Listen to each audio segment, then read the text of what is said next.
Meanwhile, an eerie calm prevails in Srinagar today. Authorities have put restrictions in 5 police stations in Srinagar to prevent Mirwais Omar Farooq's proposed rally in Eidgah.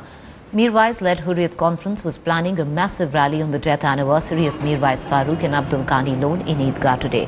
Mirwais has been put under house arrest in shops, public transport, other business establishments and educational institutions have been closed as a precautionary measure. Yesterday, supporters of Mirwais Omar Farooq were seen waving Pakistan flags and chanting pro-Pakistan slogans at a rally in Srinagar's old city. The rally was held in Srinagar as part of plans to mark the 25th death anniversary of Hurriyat chairman's father, Maulvi Muhammad Farooq, and Hurriyat leader Abdul Ghani Lone. The BJP said the waving of Pakistan flags on Srinagar soil is mockery of India's unity. This incident comes just a month after Hurriyat hardliner Said Ali Shah Gilani raised the Pakistan flag in Srinagar. Jammu Kashmir में खासतौर से श्रीनगर में बार बार पाकिस्तानी झंडे फहराए जाते हैं। कल भी rally में फहराए गए गिलानी साहब की, मीरवाइज की। तो क्या लाचार है भारत, क्यों नहीं कार्रवाई कर पाता? जम्मू कश्मीर के अंदर पाकिस्तान समर्थक बार बार पाकिस्तान जिंदाबाद के नारे लगाए जाते हैं, झंडे फहराए जाते हैं, तो क्यों भारत इसको, या डिफेंस मिनिस्टर के नाते आप क्यों नहीं कार्रवाई कर पाते? दो एडवाइस करूंगा। एक, आप दिखाने का बंद कर दे, वो झंडे फहरने का काम भी कम कर देंगे। These are basically issues of publicity. जो उसमें वेस्टेड इंटरेस्ट है वो ऐसा करते रहेगा जब तक वो टीवी पे दिखेगा। वो दिखेगा नहीं तो ऑटोमेटिकली कम हो जाएगा। लेकिन उसके लिए एक सोल्यूशन निकालना ज़रूरत है।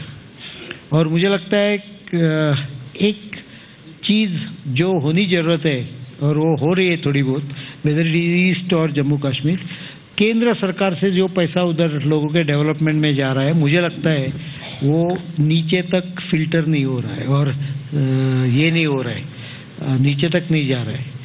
तो वहाँ इंफ्रास्ट्रक्चर की इतना पैसा डालने के बाद भी काफ़ी हालत रहती है, लोगों को काम धंधे का प्रॉब्लम रहता है। ये प्रॉब्लम भी, इकोनॉमिक प्रॉब्लम भी उसके साथ सॉल्व करने पड़ेंगे। ये केवल सिक्योरिटी का मामला नहीं है। I will tell you one fact which I have come to understand. This is not as defense minister, but my information source and my interaction with few people gave me a feeling that even terrorists are being regularly paid, and वो पैसा उनको 10,000 या 15,000 महीना जो पे करते हैं उसके घर को, इसके लिए वो he treats it as a job, because वो बेकार है, उसको और कुछ काम धंधा नहीं। ऐसे भी केसेस है नहीं, तो वही हम लोग कोशिश कर रहे हैं। I am also doing some exercise on it. क्या आपके हिसाब से बॉर्डर के लोग को ज़्यादा आरपी के साथ इन्वॉल्व करना, इनका इकोनॉमिक इम्प्रूवमेंट करना, इसके बारे में भी मेरी आर्मी से थोड़ी पॉलिसी डिसीजन की आवश्यकता है। लॉन्ग टर्म स्ट्रेटेजी में thinning borders is not acceptable.